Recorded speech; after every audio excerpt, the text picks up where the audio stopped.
ambassador as well. So first, and if you want, I can do both. Sure. So thank you very much, Ambassador. We have Ambassador Antônio de Aguiar Patriota here with us today. He's the current Ambassador of Brazil to the United Kingdom. He was the Ambassador of Brazil to the United States from 2007 to 2009, the Minister of Foreign Affairs in Brazil from 2011 to 2013, and the Permanent Representative of Brazil to the United Nations from 2013 to 2016. He also worked as an ambassador to Italy and Egypt. So we're very, very thankful for the ambassador to be here with us today. I'm going to repeat that in Portuguese now. Gente, sejam bem-vindos, embaixador Antônio de Aguiar Patriota, que é o nosso embaixador brasileiro no Reino Unido. Ele foi embaixador do Brasil nos Estados Unidos de 2007 a 2009, foi ministro de Relações Exteriores do Brasil de 2011 a 2013 e foi o representante permanente do Brasil nas Nações Unidas de 2013 a 2016. Também foi embaixador do Brasil na Itália e no Egito. Mais uma vez, muito obrigada, embaixador. I'll just welcome Hillary as well to just open the procedures for us. Thank you very much, Hillary. For those who don't know, Hillary is our head of faculty here in the Faculty of Education. Thank you, Hillary. Thank you very much, Hira. So I'm not going to take up much of your time because I'm sure that you have many things that you would like to discuss with this wonderful opportunity that we have here today. So I'm just going to welcome the ambassador here to the faculty, here to Cambridge, and to wish you a fruitful and inspiring and enjoyable afternoon. Thank you very much, Hillary. Thank you. Thank you very much. Thank you. Are we okay with the tech? Tá tudo certo com a tech? Então, sim, podemos começar. Sim. Eu tenho uma pergunta. Quantos de vocês vão estar presentes na palestra daqui a 1 hora, mais ou menos? Ou não é o mesmo público? Mais ou menos. Acho que tem um livro lá, 100%. É para garantir que a conversa seja diferente. Não repetir as mesmas coisas, né? Mas deixa eu só fazer uma breve introdução, talvez, né? E dizer que é uma honra estar aqui em Cambridge, uma cidade associada ao mais elevado nível acadêmico do mundo. Acho que vocês todos são muito privilegiados de terem essa oportunidade de estudar aqui. E vocês são o Brasil do futuro. A educação, acho que é a melhor via possível para garantir que o Brasil continue numa trilha de democracia e aperfeiçoamento institucional, também respeitoso da diversidade, dos direitos humanos, muito consciente da importância de promover igualdade de gênero. Eu tenho aqui muitas mulheres estudando em Cambridge. Então, toda essa agenda política, ela só vai se desenvolver com novos líderes e novos brasileiros, assim, jovens brasileiros que retornam ao Brasil, ou que participam até no plano internacional, não precisa ser necessariamente no Brasil, dessa construção de uma nação. Eu às vezes gosto de usar a palavra humanista. Acho que é uma palavra que engloba um pouquinho o espírito em que nós trabalhamos hoje em dia no Brasil. Eu, inclusive, como diplomata e como representante do governo, de um governo que abraça causas civilizatórias, eu diria, democracia, sustentabilidade, paz, mas que às vezes é uma voz um pouco solitária no ambiente internacional atual. Eu terei a oportunidade de falar um pouquinho mais sobre isso daqui a pouco. Hoje é um dia muito especial, porque o Rio de Janeiro está recebendo os líderes do G20, né? O G20 reúne, acho que 85% da economia mundial, 80% das emissões de gás de efeito estufa mundiais. E não só os 20 líderes estão no Brasil, mas eu acho que há quase que o dobro, né, de convidados especiais de vários lugares. Eu fui embaixador no Egito antes de vir aqui para Londres e fiquei muito feliz em ver o presidente do Egito comparecer ao G20, ontem assinar um acordo de parceria estratégica com o Brasil. Os dois países hoje têm muito a ganhar com isso. E na agenda desse G20, que se reuniu hoje no Rio de Janeiro, estão causas importantes para o Brasil e para o mundo, mas em que eu acho que o Brasil tem uma contribuição significativa a prestar. A primeira delas, a questão do combate à fome e à pobreza. A Aliança Global já se pode dizer que é um grande sucesso. Não sei se os 20 países aderiram, mas eu estava vendo na imprensa hoje à tarde que 80 países já aderiram, 24 organismos internacionais. Há um total de 140 e poucas adesões, que incluem também instituições filantrópicas, vamos dizer assim, Bill and Melinda Gates Foundation. Existe essa possibilidade de você aderir ou como governo, ou como organização internacional, ou como entidade filantrópica. Como se sabe, a pandemia representou um retrocesso no Brasil e no mundo em termos de redução de fome e pobreza.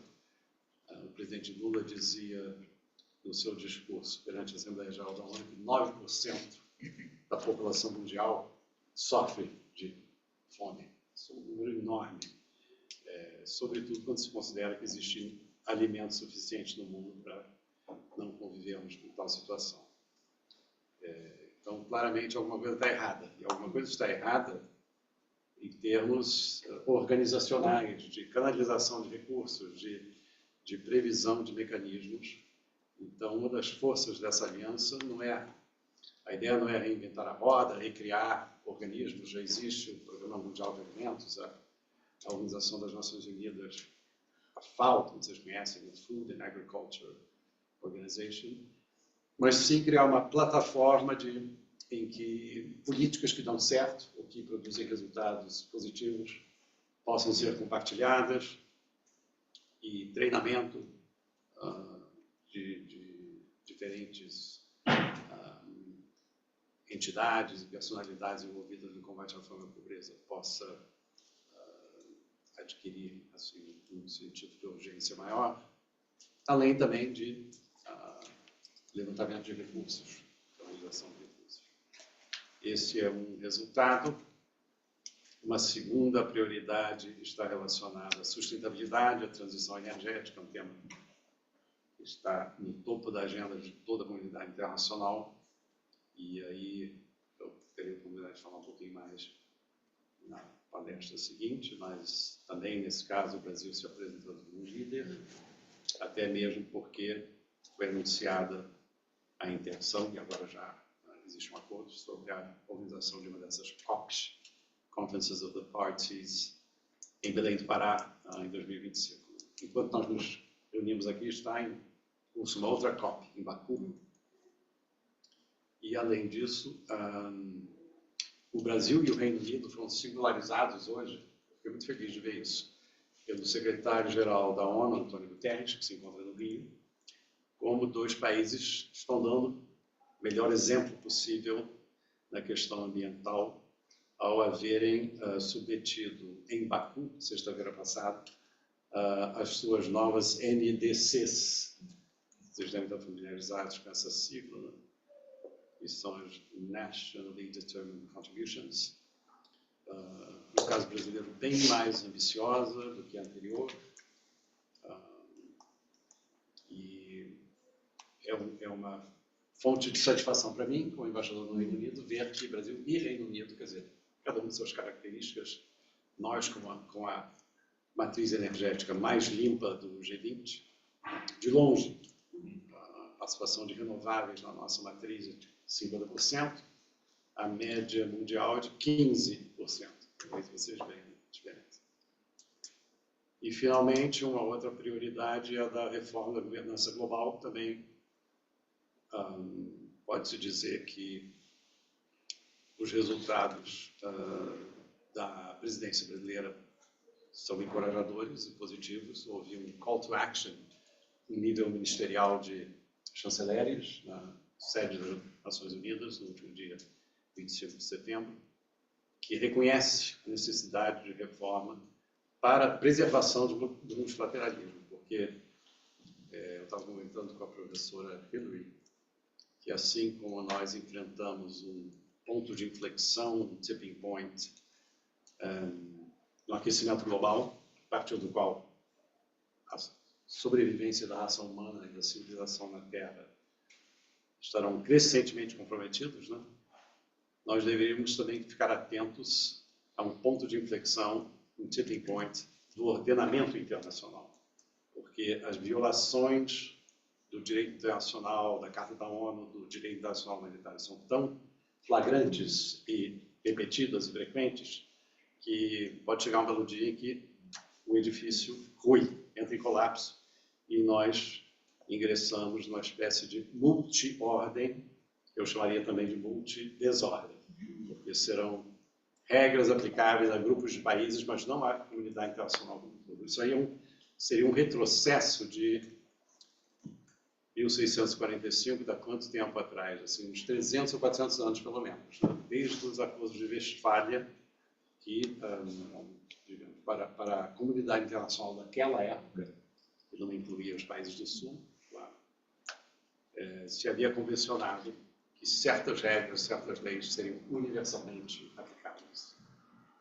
Então, eu acho que compete também não só os mais experientes como eu, assim, já com uma bagagem pesada, como se nota no meu currículo, que está ficando meio longo demais, daqui a pouco está na hora de abreviar, mas nas novas gerações, de lutar pela preservação dessa ordem, que com todas as suas imperfeições, é uma ordem que permite você fazer certas cobranças internacionais. Né?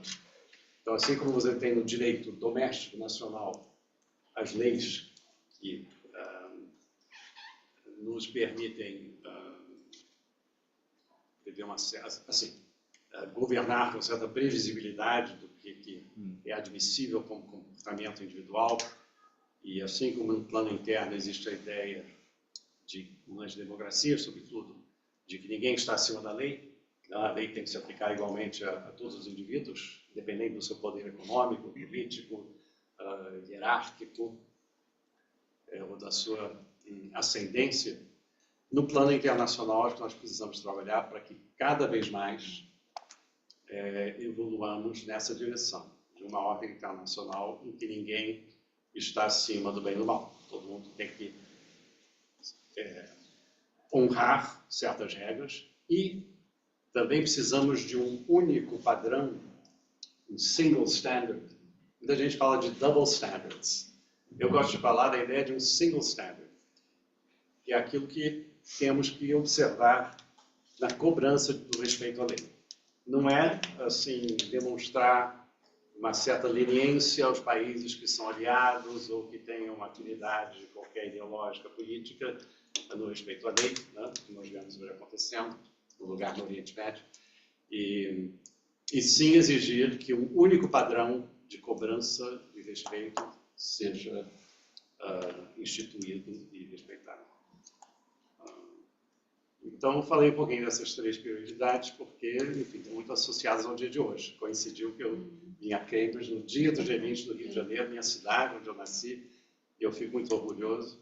Eu participei na semana passada no Rio de um encontro dos T20, são os think tanks do G20, mas também aberto a outros participantes, e foi interessante ouvir, assim, manifestações muito variadas, né, a partir de ângulos diferentes, sobre quais são as prioridades e maneira de enfrentar os desafios. Houve o G20 social, que também é uma proposta brasileira, e eu acho que uma conquista brasileira, abertura à sociedade civil dos grandes debates internacionais. Aliás, o presidente Lula tem feito isso em diversas instâncias, quando houve a reunião do Tratado de Cooperação Amazônica em Belém, meio preparatório também, a COP30 e a esses debates. Também os representantes das comunidades indígenas e da sociedade civil foram ouvidos e puderam se manifestar. Isso aí também cria uma capilaridade, assim, canais de comunicação que idealmente garantirão que os governos não ficarão discutindo uma espécie de bolha, né, em que todos os conceitos já são meio que pré-estabelecidos e, às vezes, a sociedade como um todo não se sente representada. São os pensamentos assim, iniciais que eu queria compartilhar. No mais, dizer que hoje em dia, além de um privilégio, uma honra, você ser um diplomata brasileiro, é também uma grande satisfação, no meu caso, assim, já um veterano de 40 anos de diplomacia, em função dessas causas que a diplomacia brasileira representa. No caso da paz, um país sem inimigos, um país sem conflito, que não participa de alianças militares, que faz parte de uma zona desnuclearizada, tem na sua Constituição a obrigação de só desenvolver energia nuclear para fins pacíficos. O país em desenvolvimento que mais vezes foi eleito para o Conselho de Segurança, como membro eleito, e que já foi capaz de demonstrar uma certa originalidade de pensamento e capacidade normativa, né, de apresentar propostas. Uma ilustração dessa capacidade de introduzir propostas criativas é também uma ideia surgida agora no G20 de taxação dos ultra high net worth individuals, dos bilionários. Não creio que haverá consenso para a aprovação dessa proposta ainda no G20, mas já se fala na possibilidade de um protocolo adicional, voluntário, à convenção que está sendo negociada nas Nações Unidas sobre taxação. Eu acho que é uma boa demonstração da criatividade, da ideia de que o Brasil está sempre pensando para frente, né, como enfrentar desafios sem simplesmente denunciar as injustiças, inequidades ou as falhas e fraquezas do sistema atual, mas de propor soluções. Uma outra ideia ambiciosa e que ainda exigirá muito trabalho foi a ideia que o presidente Lula lançou também na Assembleia Geral da ONU de uma conferência de revisão da Carta das Nações Unidas. Nunca houve a entrada em vigor da Carta, vai fazer 80 anos o ano que vem, e desde 1945 nunca foi acionado o artigo 109 da Carta da ONU, que permite que haja uma conferência de revisão. Então, assim como nas constituições nacionais você pode estabelecer um processo constituinte ou de reforma constituinte, na ONU existe a mesma possibilidade. E o interessante é que essa proposta não é sujeita a veto. Ela exige uma decisão da Assembleia Geral e do Conselho de Segurança, 2/3 da Assembleia Geral, 9 votos do Conselho de Segurança. Isso não é muito difícil de conseguir. Então, vamos começar a trabalhar com países também motivados pela mesma ideia de que, para preservar o essencial do multilateralismo e da ordem sedimentada no direito internacional, não basta você reafirmar seu compromisso com ela, tem que demonstrar que ela é capaz de evoluir, né, e de responder aos desafios do presente. Por exemplo, não há qualquer referência na Carta da ONU à nossa responsabilidade coletiva diante do planeta e do meio ambiente. Não era um tema em 1945. Eu acho que isso aí seria um candidato forte a uma reforma. Por outro lado, há conquistas na Carta da ONU que eu acho que precisam ser preservadas, não podem ser enfraquecidas. Então, talvez seria o caso de, no mandato da conferência, se prever de saída que certas cláusulas serão pétreas, não serão sujeitas a alteração. E, além disso, existem áreas não delimitadas e que estão clamando por delimitação, como inteligência artificial, todas as áreas de avanço tecnológico, cibernético e por aí vai, onde disciplinas, eu acho que precisam ser também acordadas para que não caiamos numa situação em que os detentores do conhecimento determinam unilateralmente os regimes, né? Nós sabemos que alguns desses detentores têm uma certa arrogância no trato dessas questões. É isso. Muito obrigada, embaixadora. A gente acho que gostaria também de abrir a discussão com os alunos e com os membros da comunidade aqui de Cambridge, da comunidade acadêmica temos visitantes de outras universidades, né? A gente estava conversando antes, que vieram também prestigiar. E eu queria passar a palavra para a Ana e para a Larissa, né, que são duas membros da nossa comunidade acadêmica aqui na Universidade de Cambridge, que são as forças por trás desses dois eventos, né, pela visita da investigação. Então, não sei, Larissa, se vocês quiserem se apresentar um pouquinho também para o pessoal e explicar um pouco o que a gente vai fazer aqui hoje com o embaixador também, para a gente começar a trazer a galera para a conversa. Tá bom. Então, muito obrigada pela fala. Meu nome é Larissa, eu estou fazendo um doutorado em História e começando o meu 3º ano. Então, eu estou aqui mais para facilitar aí a conversa entre a comunidade e o embaixador. E também estou organizando a próxima fala, que vai acontecer no Peter House e que vai ser sobre políticas externas. Tá? Então, todos estão bem-vindos a comparecer à fala também. Eu acho que, se vocês olharem o link agora, já está como sold out, mas se vocês têm mesmo interesse em ouvir a palestra, eu acho que vale a pena ir lá para o colégio, porque eu acho que sempre tem lugar para mais um. Dá um jeito. A gente dá um jeito. Tá bom? Obrigada, Larissa, por facilitar. Bom, eu sou a Ana, eu estou no 3º ano aqui na Faculdade de Educação, fazendo meu PhD. Eu fiz o mestrado aqui em Cambridge, no Centro de Estudos Latino-Americanos.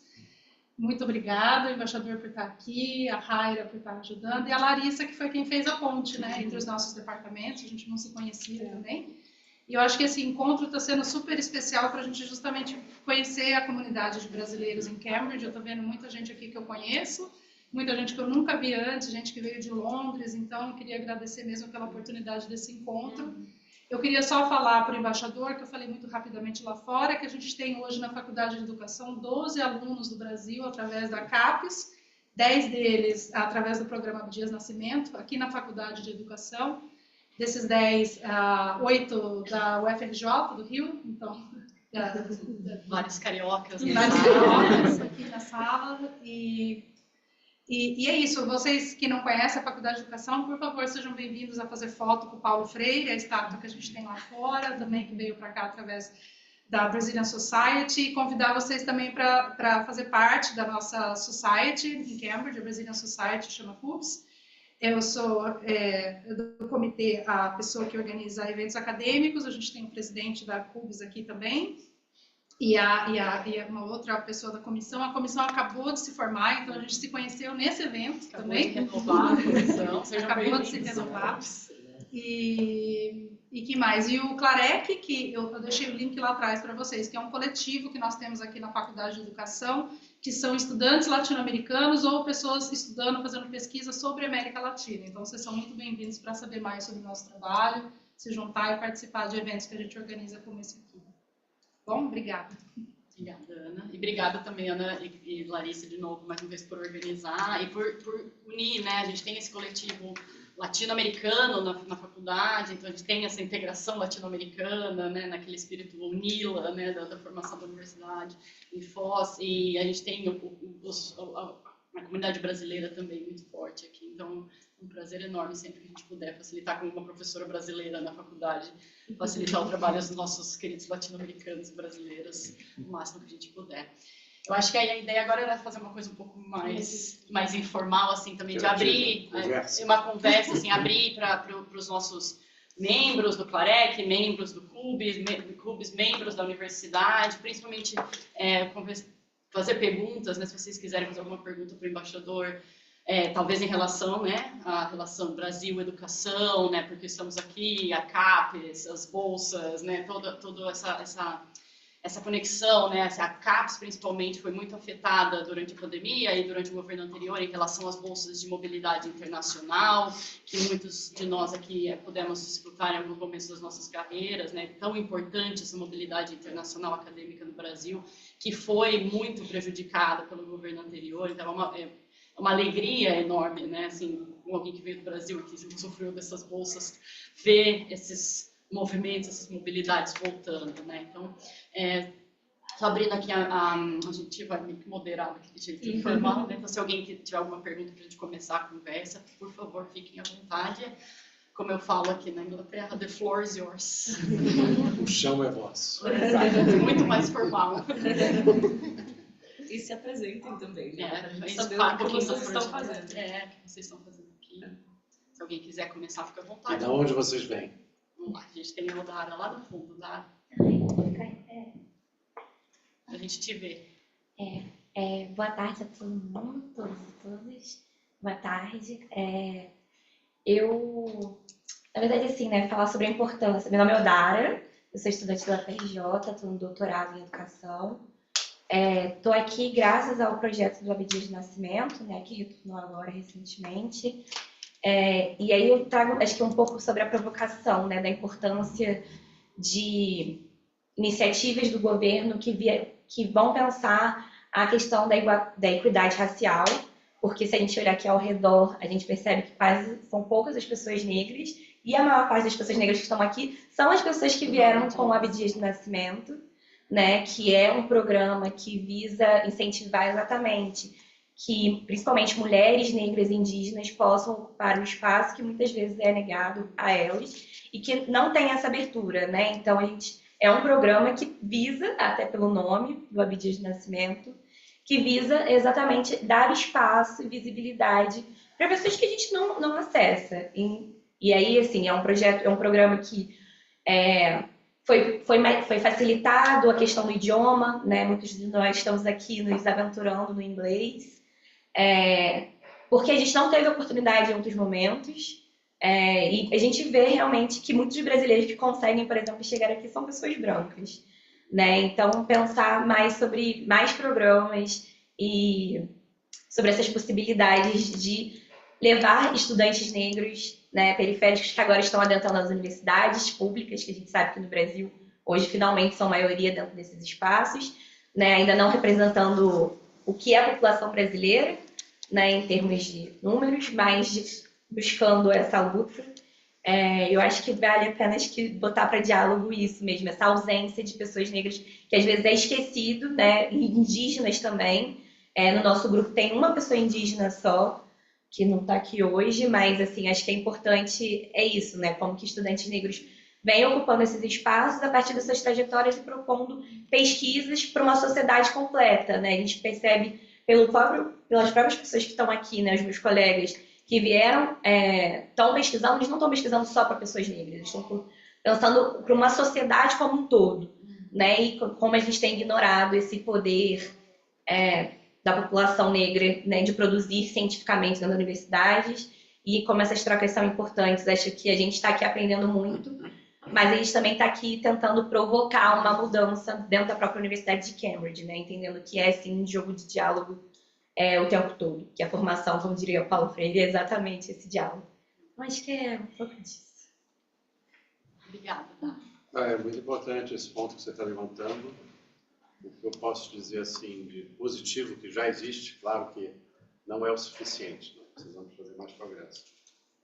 Pela primeira vez na história do Brasil, temos um ministério que cuida da condição indígena, chefiado por uma mulher indígena, Sônia Guajajara.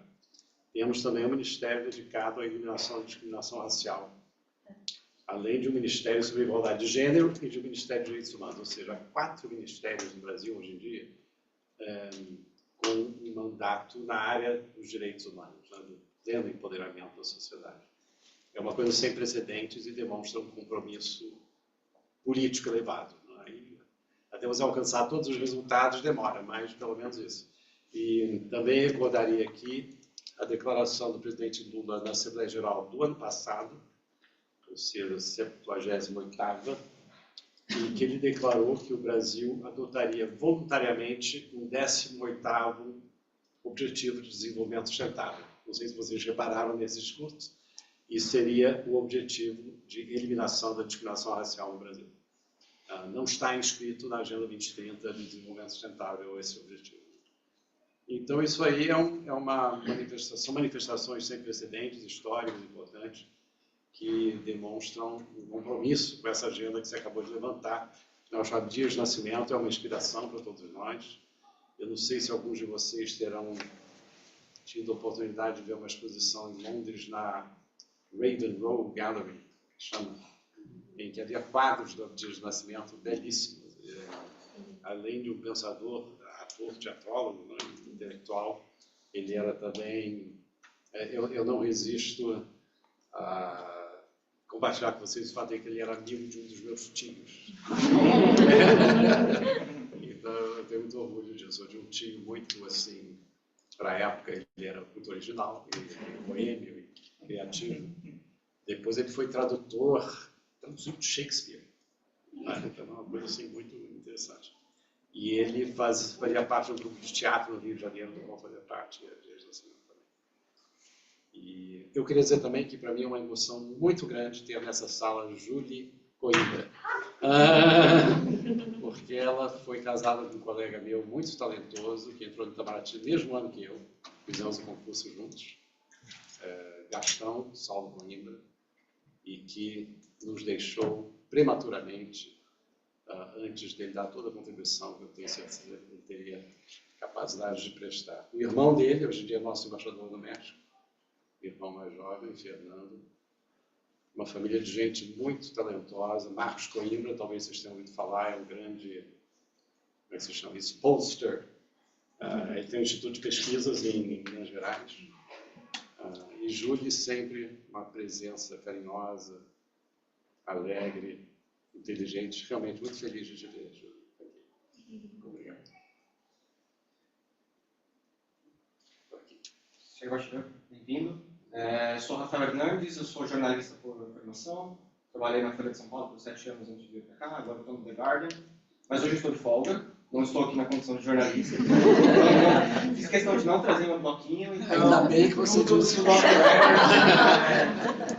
E, bom, sou vinculado à universidade, estudei ética de inteligência artificial por aqui, continuo fazendo pesquisa nessa área por aqui. Mas minha pergunta vai um pouco para o outro lado, pegando um gancho no que o senhor falou no começo, que eu ouso dizer que parece uma perspectiva quase otimista do posicionamento do Brasil em entendimento de mundo. Que é uma qualidade rara de se ver hoje em dia. Eu acho que talvez tenha ficado um pouco mais rara com os resultados de algumas eleições relevantes que a gente teve nas últimas 2 semanas. Eu queria saber como que fica a sua interpretação com esse resultado e o papel da diplomacia brasileira agora com Trump voltando à Casa Branca, e se isso também não joga um pouco não apaga um pouco a luz da reunião do G20 acontecendo agora. Começando pelo último ponto, eu acho que a reunião do G20 independe desse desenvolvimento.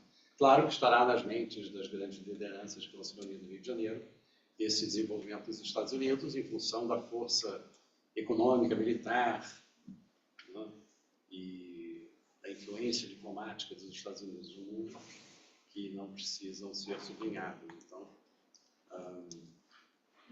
assim, é difícil você fazer previsões antes de observar os fatos, como é que eles se desenrolam, né?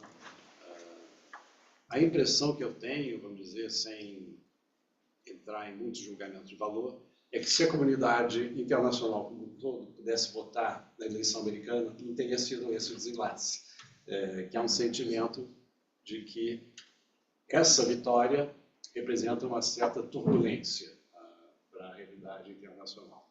E eu tenho certeza que todas as grandes chancelarias, e as pequenas também, do mundo, estarão tentando meditar sobre o que vem pela frente, como reagir. É possível você ter coalizões de resistência, por exemplo, a ações muito disruptivas? Ou será que é fútil? Tenho certeza que aqui no Foreign Office, em Londres, muita massa cinzenta está sendo dedicada a isso, desde o Foreign Secretary David Lammy até os mais jovens diplomatas. Então, é uma maneira educada de dizer eu não tenho uma resposta assim, muito específica para a sua pergunta. Mas você também falou em otimismo, e você sabe uma coisa que eu digo frequentemente para os jovens diplomatas assim, que trabalham comigo? Eu digo assim, nós somos pagos para ser otimistas. Porque se eu já entro em campo, vamos dizer, achando que eu vou perder de 5-0, o que adianta jogar o jogo? Mesma coisa é um coach de esporte. Você tem que participar e atuar assim, com confiança no que você representa. No caso do Brasil não é difícil, porque a gente representa causas de apelo universal. Não temos agenda hegemônica, não temos assim agendas pouco transparentes, escondidas, né, de ganhos de vantagens específicas econômicas ou outras. O que nos interessa é assim, melhorar o nível de vida da população brasileira, sanear as injustiças e inequidades, reduzir a criminalidade e conviver de maneira construtiva e cooperativa com o resto da comunidade internacional num ambiente de regras previsíveis, em que seja possível a cooperação. Na medida em que a nossa voz é ouvida e que ela é coerente e que a mensagem tem apelo, e eu noto, por exemplo, que a mensagem que eu transmito tem muito apelo no meio acadêmico. Às vezes os governos não acham tanta graça, porque hoje em dia nós denunciamos gasto militar, por exemplo. Né? Eu vejo na imprensa, frequentemente, a celebração da elevação do percentual dedicado a gastos militares. Né? Cada vez que tem uma reunião da OTAN, agora vamos elevar para 2%, daqui a pouco a 2,5%. Isso é algo que o Brasil não celebra. O Brasil acha que canalizar recursos escassos que poderiam ser usados para combater fome, pobreza, promover políticas saudáveis de meio ambiente, de mitigação do aquecimento global, de adaptação, etc., para gasto militar, quando se tem inúmeras provas de que guerra não soluciona nada, cria mais problema, não? É uma insensatez. Então, assim como há otimismo, eu acho que há realismo e também há uma certa convicção de que a mensagem ela precisa ser transmitida independente da reação.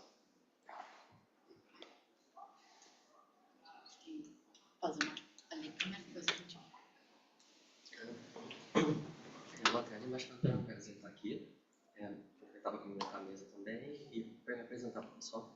Eu sou o Lucas, eu estou cursando Você podia falar um pouquinho mais alto? Claro, perdão. Meu nome é Lucas, estou cursando o primeiro ano de doutorado em Linguística Computacional e Inteligência Artificial.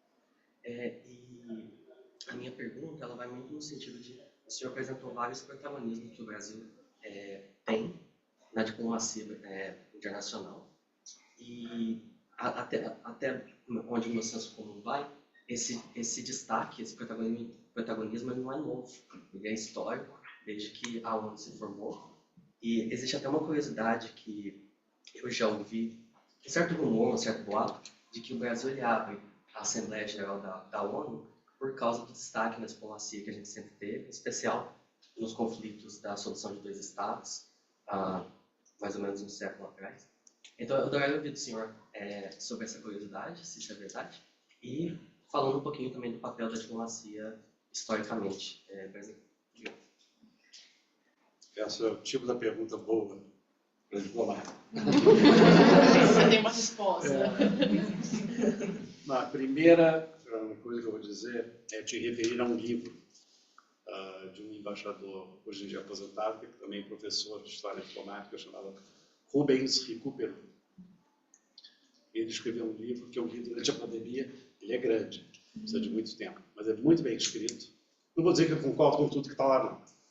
Mas ele defende uma tese que eu acho que é muito correta, que é a seguinte, de poucos países do mundo podem afirmar que um engajamento com a diplomacia faz parte da sua própria identidade nacional. E o Brasil pode afirmar isso. Ele elabora, ele demonstra, através de inúmeros exemplos, como, desde a independência, na verdade, a diplomacia foi um fator de constituição da identidade brasileira. Talvez vocês tenham ouvido falar de um escritor austríaco, Stefan Zweig, que escreveu o livro Brasil, País do Futuro. É um livro que vale a pena reler, porque eu mesmo reli há pouco tempo atrás, assim, querendo demonstrar uma tese, e eu me dei conta de algo que não era bem o entendimento que eu tinha antes. Ele não queria dizer assim, o Brasil, um dia no futuro, vai ser rico, poderoso, sabe? E vai comandar a comunidade internacional. Então, ele queria dizer algo. Aliás, eu vi no currículo de uma de vocês que estuda Gilberto Freire. Quem é? Aqui. que estudou Gilberto Era a Freire. pessoa que vai estar lá no Peter Ah, vai House. estar na outra, né? Pois é. Maria Lúcia, isso. O que ele quer dizer é um outro elemento constitutivo da nacionalidade brasileira, embora nós sabemos as imperfeições da nossa sociedade, mas que é a capacidade de conviver com ideias variadas assim dentro de uma certa tolerância e democracia, coisa que ele considerava fundamental para o mundo pós-Segunda Guerra Mundial. Eu acho interessante a gente relembrar isso, e eu cito o Stefan Zweig, porque em dado momento ele diz o seguinte: o Brasil é curioso, porque na maior parte das cidades brasileiras tem uma avenida que celebra Rio Branco, a Avenida Rio Branco. Não sei, cada cidade de onde vocês veem, é bem capaz que tem. E não é comum você encontrar isso em outros países. Avenidas que celebram um diplomata, um chanceler. Né? Por quê? Porque ele teve essa visão de solucionar todas as questões de fronteira de maneira pacífica, através de negociação, arbitragem, etc. Isso é para dizer que, sim, existe um elemento constitutivo da identidade nacional associado à diplomacia. Outra parte da sua pergunta, eu responderia com uma certa nuance, que é o seguinte: você diz, o protagonismo não é novo. Digamos, a importância da diplomacia na identidade brasileira não é uma coisa nova. O protagonismo em certas áreas é, sim, novo. E eu costumo definir o Brasil, hoje em dia, como um país de uma potência regional de influência global. Ou seja, você dificilmente terá influência global se você não cuida muito da sua região. Né? Então, há toda uma agenda voltada para a integração regional, que sofreu um retrocesso absurdo durante o governo anterior, mas que agora está sendo reconstituída. Né? Inclusive, é parte do preceito constitucional brasileiro, que diz que a gente tem que promover a integração latino-americana. Mas essa influência global, eu diria que é um fenômeno do século XXI. Basta você olhar, por exemplo, o número de embaixadas no Brasil. Né? Até 2003, que é o primeiro governo Lula, o Brasil tinha cerca de 100 embaixadas no mundo. A partir de 2003, foram abertas entre 35 e 40 novas embaixadas e novos consulados. Ou seja, é uma expansão global da rede de contatos diplomáticos. Regiões onde o Brasil nunca tinha estado presente, a Ásia Central, por exemplo. Temos embaixada no Cazaquistão. Ou regiões como o Caribe anglófono, que nós conhecíamos assim, de maneira muito superficial. Né? Foram abertas embaixadas em todos os países independentes do Caribe anglófono. Mesma coisa na África, onde o Brasil é de longe o país latino-americano com maior número de embaixadas. Pra vocês terem ideia, nós temos cerca de 40 embaixadas. O segundo colocado é Cuba, com 30 e poucas. México tem 24, a Argentina tem 12. Então, é uma demonstração desse engajamento com o resto do mundo, que é veículo de, bom, não protagonismo pelo protagonismo, mas pela obtenção de resultados que nos interessam, assim, tanto bilaterais, digamos, não, onde defesa de interesses específicos do cidadão brasileiro, por exemplo, consulares, mas também na hora de você mobilizar a comunidade internacional em torno de certas causas. Pode até ser a eleição de um brasileiro para determinada posição, como já fizemos na OMC, FAO, etc. Mas também pode ser para promovermos a reforma da Carta da ONU, para conquistarmos aliados no combate à fome e à pobreza, etc.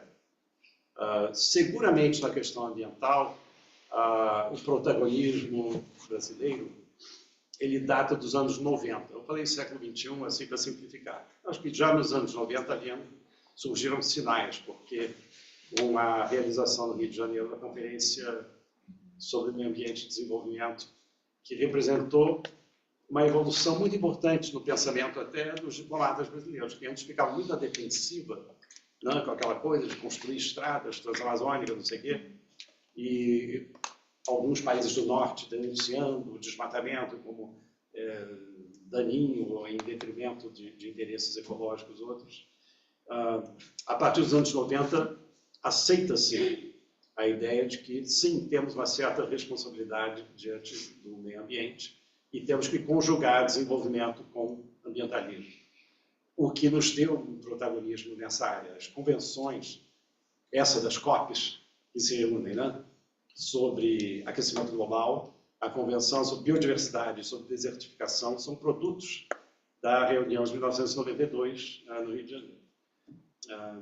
E de lá para cá, digamos, com a democratização, com o encerramento de certos passivos, né, que nós acumulamos durante os governos de regime militar, surgiu um novo perfil internacional no Brasil, engajado com a comunidade internacional como um todo, assim, da Ásia-Pacífico até a Europa do Leste, ou Ásia Central, África, etc., e de engajamento em todos os temas que são tratados multilateralmente. Nós somos um dos países mais eleitos, mais frequentemente eleitos pelo Conselho de Direitos Humanos, por exemplo, em Genebra. Eu já disse que somos o país em desenvolvimento mais eleito para o Conselho de Segurança e por aí vai. Tem aqui mais duas. Isso aqui, depois eu vou passando lá para trás. Bem, prazer. Muito bom tê-lo aqui, embaixador.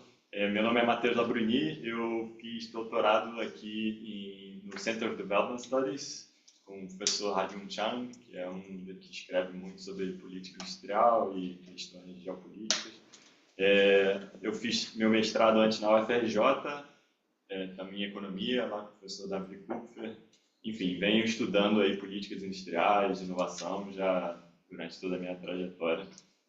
Atualmente eu trabalho no Cambridge Industrial Innovation Policy, que é um centro de pesquisa e consultoria sobre política industrial do Departamento de Engenharia aqui da Universidade de Cambridge.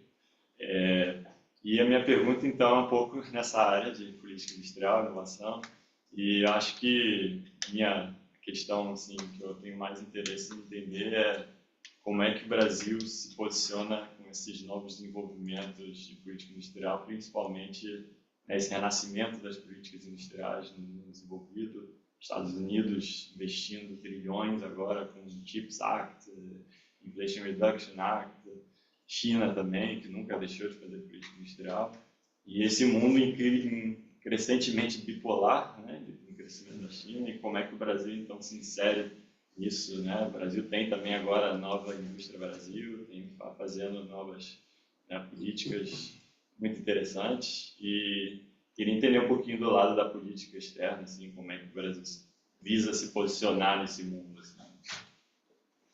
O primeiro comentário que eu faria é que eu não uso a expressão crescentemente bipolar.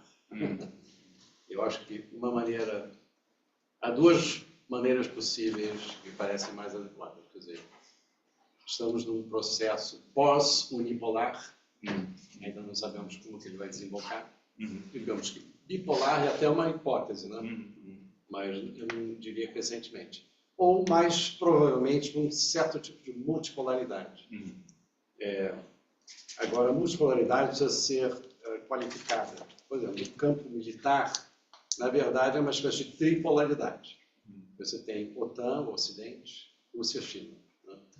E como diz o Brzezinski, que é um pensador muito inteligente, assim, não precisa concordar com tudo que ele diz, mas ele tem reflexões boas.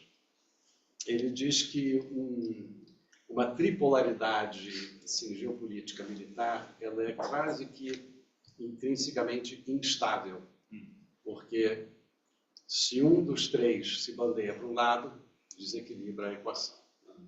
Então, há sempre esse temor de um desequilíbrio, uma espécie de... O que explica essa elevação dos orçamentos militares de maneira absurda. Né? Quer dizer, assim, a paranoia do potencial hegemon se multiplica. Enquanto que no plano econômico, eu acho que o mundo é mais multipolar, realmente, basta ver o G20, né? São 20 principais economias, a União Europeia é um polo não negligenciável, a Índia está surgindo com muita força, outros assim com um pouco menos força, mas influentes, Brasil, Indonésia, Turquia. E no campo diplomático, eu acho que o poder ainda é mais fragmentado. Você não precisa ser uma grande economia, nem uma potência militar, às vezes, para apontar soluções e caminhos. Então, é um tabuleiro interessante, que nós não devemos negligenciar ou assim, subestimar as oportunidades que se apresentam. Épocas de transição são também épocas de oportunidade, para o bem e para o mal. Enquanto que épocas de cristalização de poder muito grande diminui a oportunidade. Digamos, o auge da bipolaridade, Guerra Fria. Você não tinha outra escolha. Você estava de um lado ou estava do outro e não tinha como. Até o movimento não alinhado foi uma tentativa, mas meio frustrada. Então, sobre política industrial, assim, eu teria duas coisas, um tema amplo, assim, que dá para conversar a tarde inteira. Eu teria duas coisas a dizer. É que, de certa maneira, eu já falei da Agenda 2030 de Desenvolvimento Sustentável, que foi adotada em 2015. Sem declarar dessa forma, a Agenda 2030 representa, de certa maneira, o enterro do consenso de Washington, né? Que prevaleceu nos anos de neoliberalismo desenfreado e que predominava a ideia de que a presença do Estado na economia devia ser a menor possível e de que o crescimento econômico se encarregaria de promover maior justiça social e políticas ambientais desejáveis. Não é isso que se observou. O que se observou é que, sem orientação governamental, esses outros aspectos, né, da responsabilidade governamental ficariam negligenciados. Eu acho que a pandemia acentuou muito essa ideia, porque os países que responderam melhor eram países que tinham governos fortes e sistemas de saúde desenvolvidos, né? Então, já não estamos mais no mesmo paradigma. Isso aí, de certa maneira, representa como é que eu vou dizer em português? A vindication, né? de posturas brasileiras, porque nós costumávamos denunciar as falácias do neoliberalismo, assim. Mesmo no governo de centro-direita, como Fernando Henrique Cardoso, e mais ainda governos do PT. De modo que essa não é uma evolução que nos pareça indesejável. Pelo contrário, nos parece racional. Agora, não deixa de ser irônico de que países que recomendavam ao resto do mundo o Estado mínimo e preconizavam que as leis do mercado se encarregariam de promover progresso em todos os temas, hoje em dia tenham voltado atrás. E o que acontece? Isso aí é uma espécie de, se você for criar uma parábola, vamos imaginar assim, um pai de família que dá certos conselhos para a família e depois faz o contrário do que ele está aconselhando. Então, é um convite à emancipação dos filhos. É um convite a que os filhos digam, olha, você está muito bem, você é meu pai, etc., agora eu vou fazer o que eu acho certo, porque seguir conselhos pode ser prejudicial, né, ao meu desenvolvimento. Então, estamos, assim, eu acho que num novo paradigma, e no caso do Brasil, temos que dar muita atenção a essa questão de uma nova agenda industrial, sob o prisma da sustentabilidade, eu diria, porque nós já nos beneficiamos de uma agenda energética limpa, né, como eu comentei antes, o que nos dá, digamos assim, uma vantagem comparativa, e nós já desenvolvemos a nossa agricultura de maneira muito competitiva. Então, onde é que ele está ficando para trás? Na industrialização com base em tecnologias modernas, avançadas e sustentáveis. Eu vejo isso, por exemplo, no conceito de bioeconomia, que tem sido muito defendido pelo governo brasileiro, pelo ministro Haddad, economia circular, quer dizer, você minimizar o desperdício, né? E você maximizar as suas características locais. No caso, o Brasil está bem posicionado, por exemplo, como detentor de minerais críticos, né, assim que chama, em abundância, Às vezes eu costumava dizer que entre os BRICS, o Brasil é o único país que é autossuficiente em alimento, energia e água. Então, já é um posicionamento interessante. E também é algo que não é quantificável de uma maneira muito simples, mas é a nossa distância de focos de conflito e a relativa paz em que vivemos na América do Sul. Então, assim, o desafio é aproveitar essas circunstâncias que são comparativamente positivas para um impulso novo, num espírito diferente. Não é mais aquele da substituição de importações, da Maria da Conceição Tavares, você deve ter estudado, minha querida ex-professora, que eu gostava muito. Eu acho que o desafio hoje é o desafio da reindustrialização com sustentabilidade. Gente, eu tô meio de olho no horário, né? Porque eu sei que tem outro evento, então eu vou passar para a Viviane e aí depois para o Jorge, pelo menos. Vamos ver, a gente vai como é que faz com o horário, né? Viviane. Então, sou Viviane, eu dou aula de inglês para o grupo de alunos que vieram da FRJ e eu também dou aula de português no Centro de Estudos Latino-Americanos. Minha pergunta é um pouco indo no estilo da Odara e do que o colega aqui falou, na questão da educação, né? Governos mudam e toda essa nova configuração nos faz pensar como manter esse tipo de programa, esse tipo de bolsa, esse tipo de prioridade que o governo Lula, o governo Dilma, que também deu à educação. Como garantir que esses projetos não se percam nos próximos anos, se houver uma mudança? Minha pergunta tem uma relação direta com a pergunta. Podemos juntá-las, eu então? acho Por que favor, sim. Jorge, se você quiser se apresentar e a gente Bom. já junta as duas. Me chamo Jorge, faço doutorado na UFRJ em Educação, estudo Educação Antirracista e estou aqui fazendo doutorado de sanduíche. E é mais no sentido, não exatamente uma pergunta, mas a exposição de um fato, na realidade. Que é o seguinte, e aí falando com o senhor como mediador das relações entre o Brasil e o Reino Unido, é uma oportunidade de ouro poder falar sobre isso aqui. Que é o seguinte, essa bolsa, ela nos dá o direito de permanecer até 10 meses fora do Brasil, podendo ter uma experiência mais ampla. E aqui a gente teve um problema, que foi o seguinte, por causa das leis do Reino Unido, no sentido de por quanto tempo você pode ficar, fazendo o que e como, esse período foi restringido a 6 meses.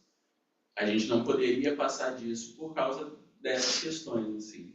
Então, eu gostaria de expor isso, porque isso é uma questão importante, porque outros grupos virão.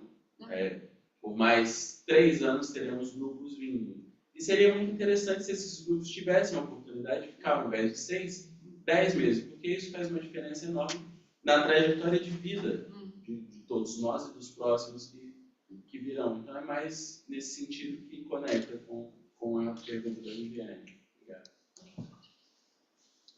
O que eu posso dizer assim de encorajador? Primeira coisa, que eu acho que é um privilégio termos no Brasil um ministro das Finanças que foi ministro da Educação. Né? A educação está muito presente assim, no alto escalão do governo, inclusive numa área que tradicionalmente não é tão sensível, né, essa pauta. Temos também o ministro da Educação, que é um político de alto gabarito e que se revelou muito apto e capaz de produzir resultados muito bons quando foi governador do Ceará.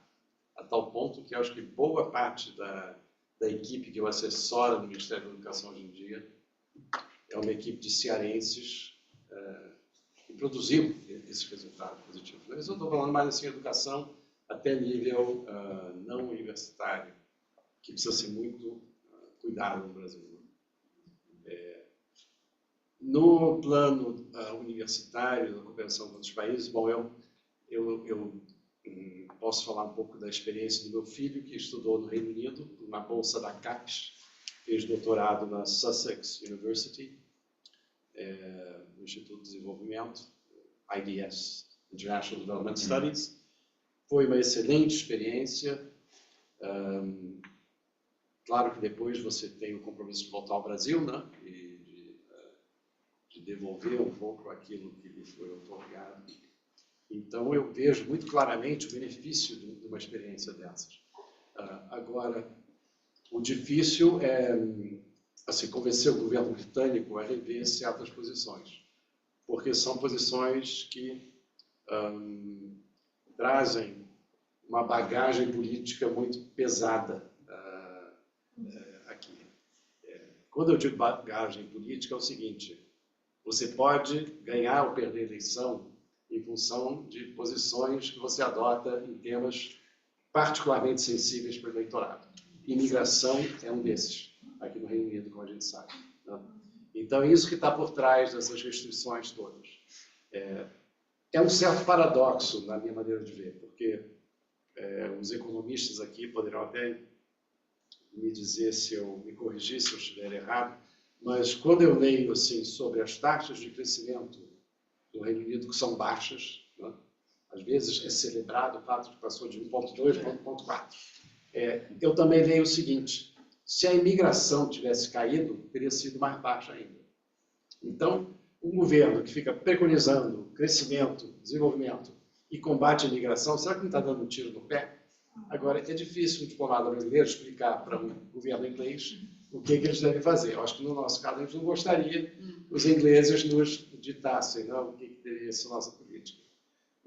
Hoje o presidente Lula está se encontrando com o primeiro-ministro, hoje ou amanhã, né?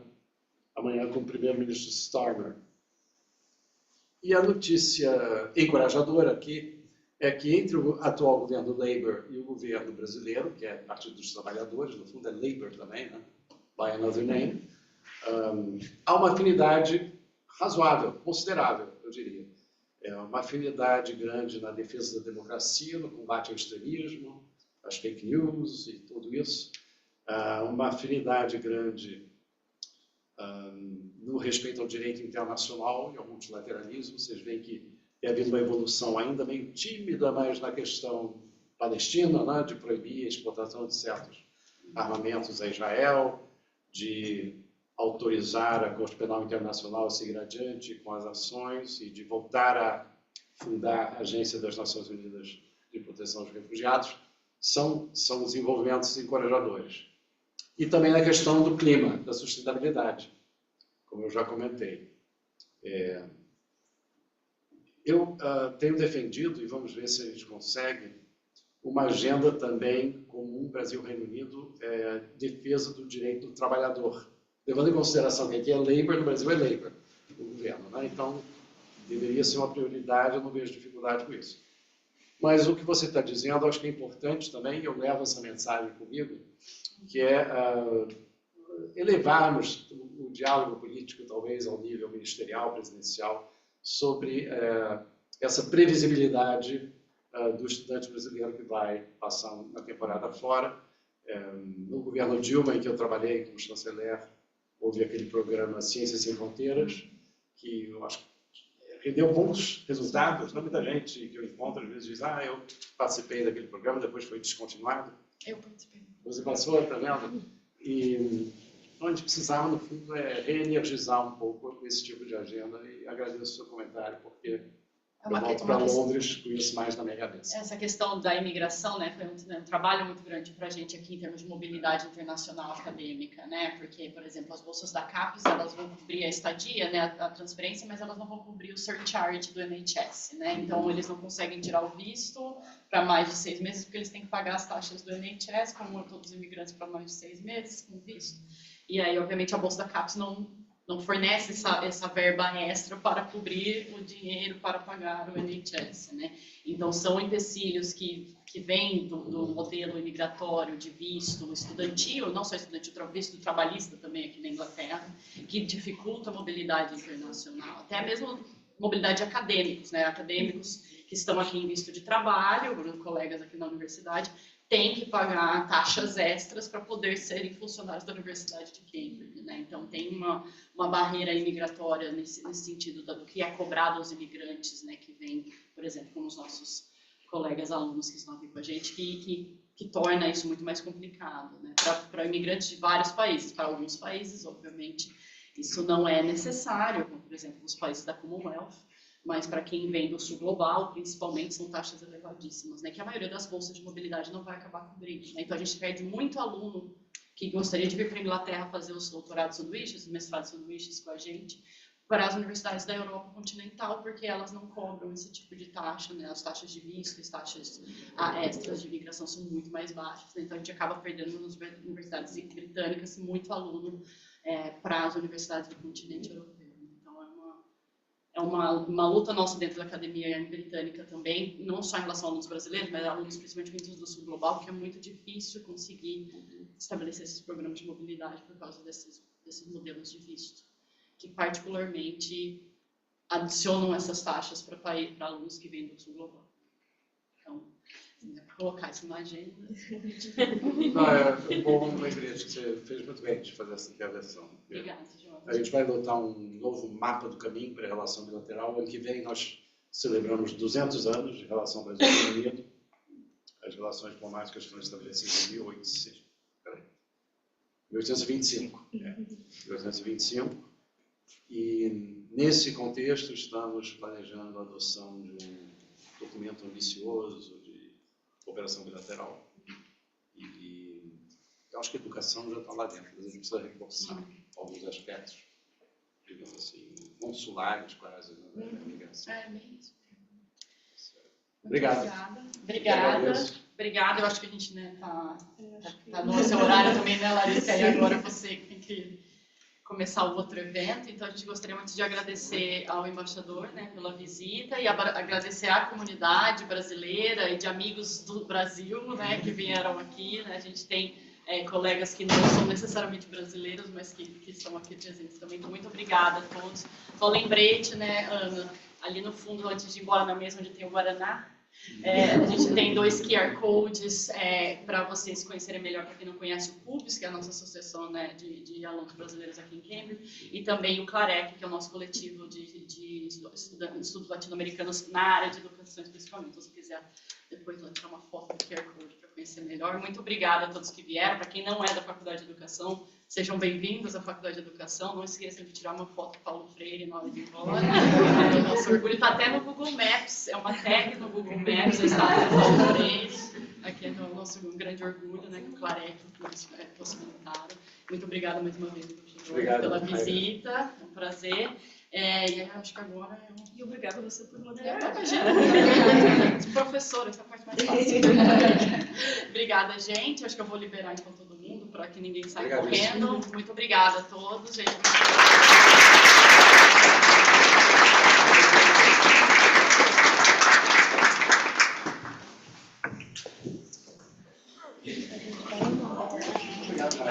Obrigada.